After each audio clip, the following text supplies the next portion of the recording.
to you a little bit about the commissioning ceremony, and then we'll kick off with the bars hitting, and then the actual oath itself. So I'm Major Dave Moon. I had the pleasure of teaching Nick this past semester in one of the courses in the Econ STEM, and I was very honored when he came to NASB to participate and be a part of this ceremony.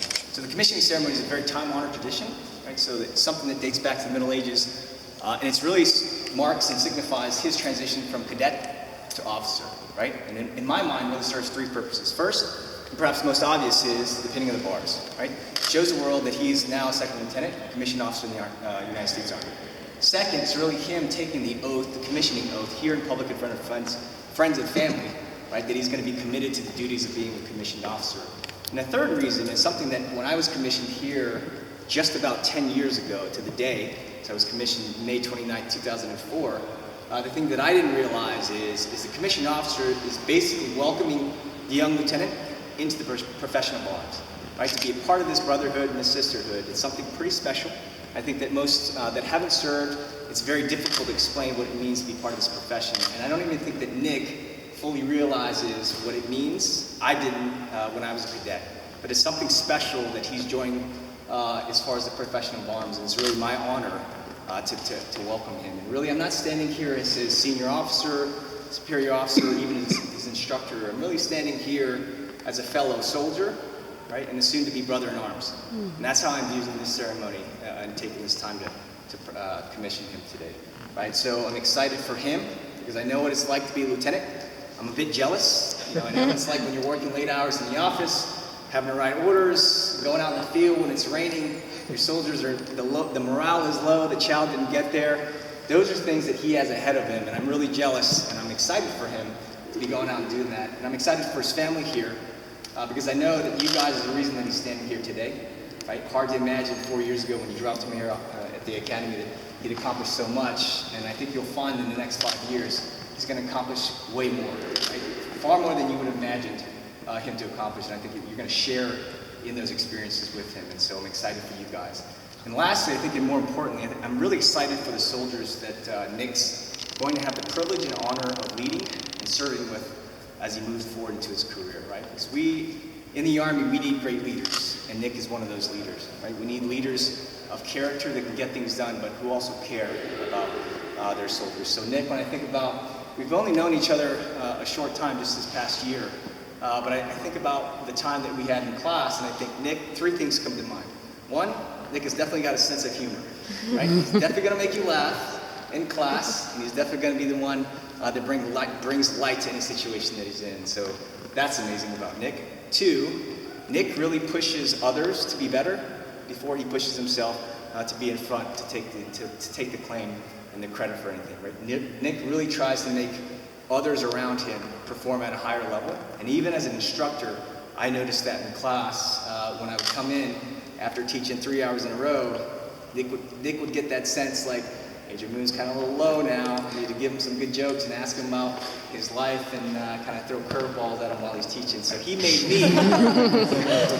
me better as an instructor, as an officer, as a person. So I sensed that about him this past semester. And lastly, Nick is definitely not afraid to ask questions and challenge the status quo, right? Nick was always the person who said, hey, why? Why is that, sir? I would put things out there. Typically, cadets would be like, okay, let me write that down. That's true. Good to go, Nick. No, not so much. Sir, you mentioned this the other class, and now you're saying this. I'm not sure how that goes. And even the last class that we had, as a professor, you think about imparting your wisdom on cadets as they kind of embark on a journey of lieutenanthood. I gave him my nuggets of wisdom. I said, does anybody have any questions? I think that was just habit. Nick actually had a question. So this was like the last question of the day of the last class of the last semester. And he challenged my nugget of wisdom. He's like, sir, what do you mean by prioritizing what's important in life and reevaluating that as you moved along? And so I was thinking to myself, man, like he's not afraid to ask questions, not because he's just asking them, because he wants to know why, right? And that's important, right? And so when I think about those attributes, I'm excited to commission him today. And so I'll close by perhaps answering the question that Nick's had, that he's probably would have asked if he had not been in this formal setting. He's like, sir, why are you excited that you're commissioning me? Like, why exactly are you excited for the soldiers that I would go out and lead? It's because our Army needs great leaders of character who are going to go out and care for soldiers. right? That's what Nick does, is care for soldiers, right? Our Army needs leaders that are going to be able to challenge the status quo, ask the hard questions, and get to the real reasons of why we're doing things, right? Our Army needs leaders that will push others to be better, to push them to achieve things that are beyond what they would ever imagine they can achieve on their own, right? Our Army needs leaders, right, that mothers and fathers, brothers and sisters will entrust to take their sons and daughters and brothers and sisters into harm's way, right? We need those leaders. And really we need leaders that can laugh, have fun, laugh at themselves, and really enjoy what they're doing. And so for that reason, Nick, that's why I'm excited to commission you today. And that's why I'm excited for your soldiers as you move on to the next 5 years. You know, it's just truly an honor for me to be here today, participate in the ceremony. With that, I will ask whoever is going to pin the rank on in his beret and his shoulder boards, if you could publish the orders, do that. Feel free to go ahead and pin. Attention orders. The President of the United States has reposed special trust and confidence in the patriotism, valor, fidelity, and professional abilities of Nicholas Michael Czupryn. In view of these qualities and his demonstrated potential for increased responsibility, he is, therefore, promoted in the United States Army to the rank of Second Lieutenant, effective 28 May 2014. By order of the Secretary of the Army, signed, the Honorable John M. McHugh.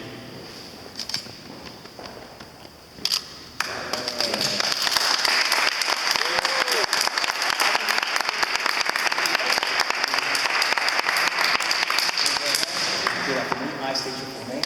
I, Nicholas Michael Czupryn, Having been appointed an officer of the Army of the United States, having been appointed officer of the Army of the United States, in the grade of Second Lieutenant, in the grade of Second Lieutenant, do solemnly swear do solemnly swear that I will support and defend the Constitution of the United States that I will support and defend the Constitution of the United States against all enemies, against all enemies, foreign and domestic, foreign and domestic, that I will bear true faith and allegiance to the same, that I will bear true faith and allegiance to the same, that I take this obligation willingly, that I take this obligation willingly, without any mental reservations without any mental reservation or purpose of evasion, or purpose of evasion, and that I will well and faithfully that I will well and faithfully execute the duties execute the duties of the office upon which I'm about to enter.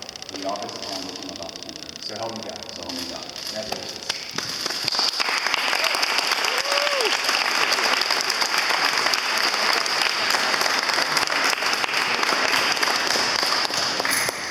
Right, you played away, sir.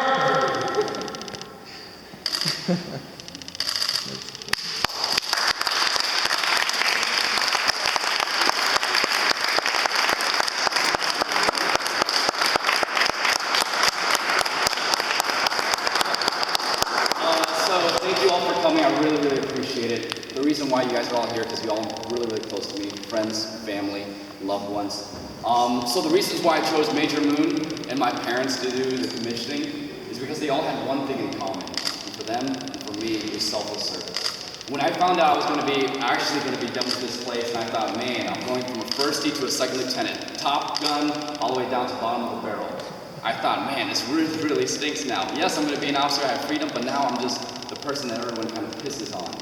But then I started thinking about my family, and I started thinking about Major Moon, and what was the whole reason why we're here in the first place. My mom and dad and Major Moon, instructors like Major Moon, have spent their whole time here just helping us become better officers, become better cadets for the soldiers that we're about to lead.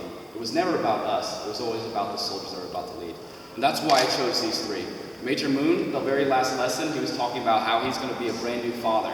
And he thought, when he made his decision, he's a financial instructor, he's thinking, man, that's the cost-benefit analysis of staying in the Army or something. But then he kind of threw this nugget of wisdom saying that his daughter's coming into play. And yes, technically, that's not really a huge financial decision about which way you should go, but it's really just about the family aspect of it. My mom had the opportunity to actually join the officer corps when she was an NCO, but she found out she was pregnant with me, and so instead she thought it would be better to raise a family as opposed to joining the Army. So I always have to think about that with her. And my father, who even though I went armor and he was an infantry NCO, he always will have that against me, but he always pushed me to do what I wanted to do. And those three people right now in my life are huge and really taught me the definition of selfless service. And I really hope that from now on, from the lessons I learned from instructors like Major Moon and my family, that I'll be able to do the same thing for my soldiers. Thank you again for showing up. I really, really appreciate it. Aww.